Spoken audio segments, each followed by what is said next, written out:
عبداللہ ابن مبارک رحمتullah علیہ فرماتے ہیں میں حج سے آ رہا تھا، ملک شام کی طرف جا رہا تھا، بیچ میں ریگستان کا علاقہ ہے، میں نے وہاں ایک بڑھیا کو دیکھا تو میرے دل میں یہ بات آئی لقودق صحرا کے اندر بڑھیا تنہا کیا کر رہی ہے؟ تو میں نے کہا السلام علیکم، تو اس نے قرآن سے جواب دیا سلام قولا من رب الرحیم۔ میں نے پوچھا مائی اس لقودق صحرا میں تو تنہا کیا کر رہی ہے؟ وہ قرآن سے کہہ رہی ہے من یضلل اللہ فلا ہادی لہ، اللہ جسے دھکا دے دے اسے سنبھالنے والا کوئی نہیں۔ میں سمجھ گیا یہ اپنے قافلے سے بچھڑی ہوئی ہے۔ میں نے کہا کتنے دن ہو گئے؟ وہ قرآن سے کہہ رہی ہے ثلاث لیال سویہ، 3 راتیں ہو گئی میں قافلے سے بچھڑ چکی ہوں۔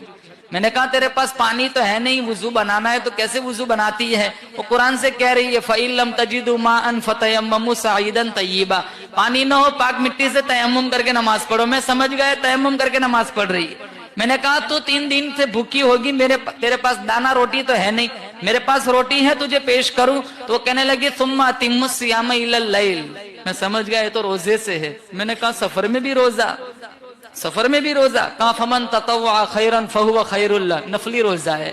میں نے کہا سفر میں تو فرض روزہ چھوڑنے کی اجازت ہے، تو نفل روزہ رکھے ہوئے؟ وہ قرآن سے کہہ رہی ہے وَأَن تَصُومُوا خَيْرٌ لَكُمْ إِن كُنتُمْ تَعْلَمُونَ، اگر تمہیں روزے کی جزا معلوم ہو جائے تو تم سفر میں روزہ رکھنا شروع کر دو۔ میں جو بولوں وہ پلٹ کے قرآن سے جواب دیتی ہے۔ میں نے کہا اپنی زبان میں جواب کیوں نہیں دیتی؟ میں جو کہتا ہوں قرآن جواب دیتی ہے۔ اس نے ایک ایسا خوبصورت اتنی خوبصورت آیت پڑھی، اگر میں آج سوچوں ہمارے گھروں کا حال دیکھو تو ہمیں اتنی شرم آئے کہ ہمارا وجود شرمندگی میں ڈوب جائے۔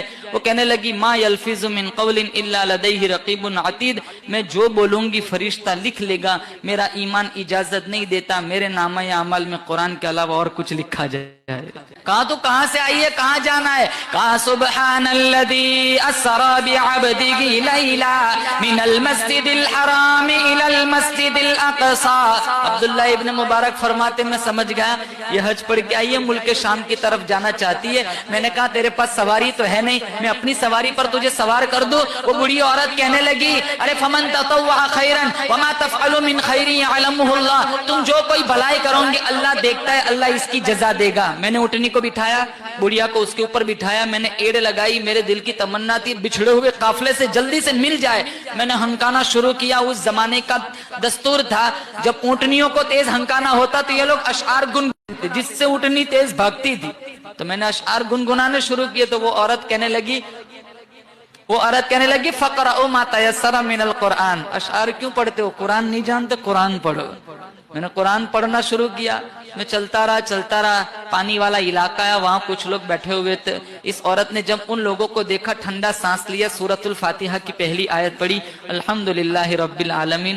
مجھے یقین ہو گیا یہ اسی قافلے سے جدا ہوئی ہے۔ میں نے کہا مائی اس قافلے میں تیرا کوئی پہچاننے والا ہے؟ وہ قرآن سے کہہ رہی ہے المال والبنون زینۃ الحیات الدنیا، میں سمجھ گیا اس قافلے میں اس کے بیٹے ہیں۔ میں نے کہا تیرے بیٹوں کے نام کیا ہے؟ کہا واتخذ اللہ ابراہیم خلیلا وکلم اللہ موسیٰ تکلیما یا یحییٰ خذ الکتاب بقوہ۔ اس نے 3 آیت پڑھی، میں سمجھ گیا اس کے 3 بیٹے ہیں، ایک کا نام موسیٰ، ایک کا نام یحییٰ، ایک کا نام ابراہیم۔ میں نے آواز لگائی، مجمع کو چیرتے ہوئے 3 خوبصورت جوان میرے پاس آئے۔